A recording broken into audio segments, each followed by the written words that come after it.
ఇద్దరు పాపలండి నాకు.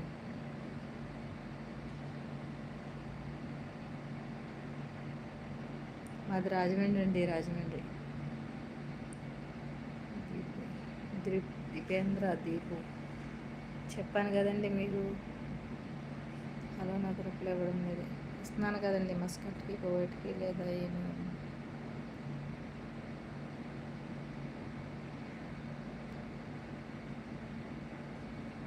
కువైట్ అంటే మనకి అన్నీ కూడా మెడికల్ అన్నీ కూడా పాస్ అవ్వాలి, మొత్తం అన్నీ ఓకే అయితేనే కువైట్కి రావడానికి ఉంటుంది. లేదు అంటే ఏదైనా ఫెయిల్ అయినా మస్కట్ కానీ ఖత్తర్ కానీ అటువంటి వాటికి వెళ్తారు. చిన్న చిన్న ఊర్లండి అవి. కువైట్ లాస్ట్ ఇంక పెద్దది కువైట్. థ్యాంక్ యూ అండి. ఖర్చు ఏముండదండి, ఆడవాళ్ళకైతే అంతా వాళ్ళే పెట్టుకుంటారు. ఖర్చు ఏముంటుంది. మగవాళ్ళకైతే మీరు పెట్టుకోవాలి. ఒకవేళ బయట వేసాలు కువైట్లో బయట వర్క్ చేసుకుంటానంటే బయట వేసాలు అయితే ఉన్నాయి. బయట అంటే డబ్బులు ఎక్కువ ఖర్చు అవుతాయి. మరి సాలరీ కూడా అలాగే వస్తుంది. లారీ నడిపినా, బస్సు నడిపినా, సూన్ వేసే కావాలంటే సూను, కాదని కావాలంటే కాదు.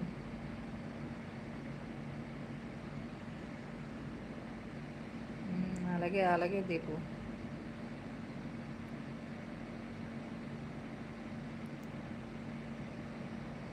సాలరీ ఇంట్లో వరకు అండి, ఇంట్లో వరకు సాలరీ 50,000 ఇస్తారండి. ఫుడ్కి, రెంట్కి అన్నీ మనయే. నన్ను అయితే మా అక్క తీసుకొచ్చిందండి 7 సంవత్సరాల క్రితం. తర్వాత నేను చాలామందిని తీసుకొచ్చాను కువైట్ బయట వీసాల మీద.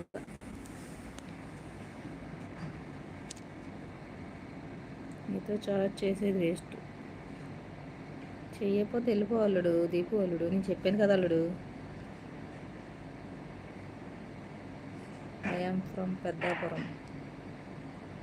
ఓకే అండి, ఓకే.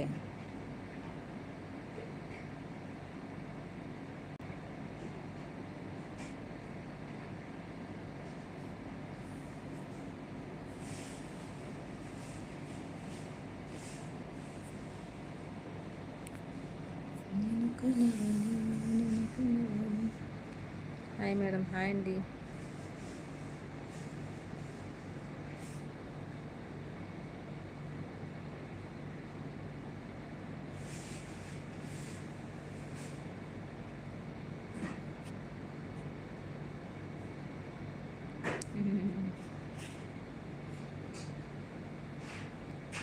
ఏం పని చేస్తానండి, బట్టలు ఉతుకుతానండి, గిన్నెలు కడుగుతానండి, ఇల్లు తుడుస్తానండి, వంట చేస్తానండి, గిన్నెలు కడుగుతానండి, వాళ్ళకి భోజనాలు పెడతానండి, వాళ్ళు తిన్నాక కడుగుతామండి, బాత్రూమ్లు కడుగుతామండి, బట్టలు ఇస్త్రీ చేస్తామండి, బట్టలు ఉతుకుతామండి.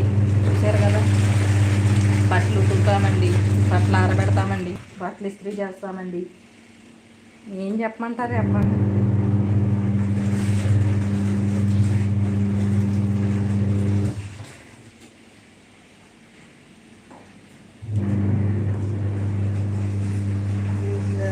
డబ్బులు ఇస్తారు ఆడవాళ్ళకి.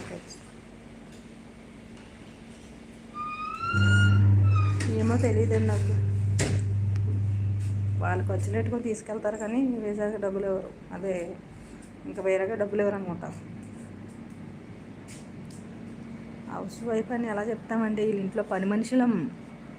ఇంటికాడ హౌస్ వైఫ్, ఇక్కడ వీళ్ళ ఇంట్లో పని మనుషులం. మొన్న ఎవరో చెప్పలే పాచి పని చేస్తున్నాం అని. అవునండి, పాచి పనే చేస్తున్నాం. ఇంటికాడ చేసే పని ఇక్కడ మేము చేస్తున్నాం. ఇంటికాడ 5,000 10,000 ఇస్తే ఇక్కడ 50,000 ఇస్తున్నారు, అంతే తేడా.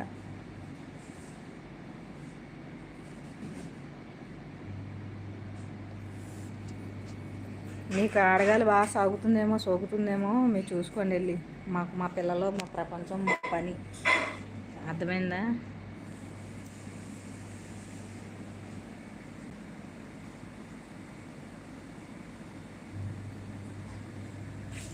అల్లుడు గారు చెప్పాను కదా, అల్లుడు దీపేంద్ర, దీపు.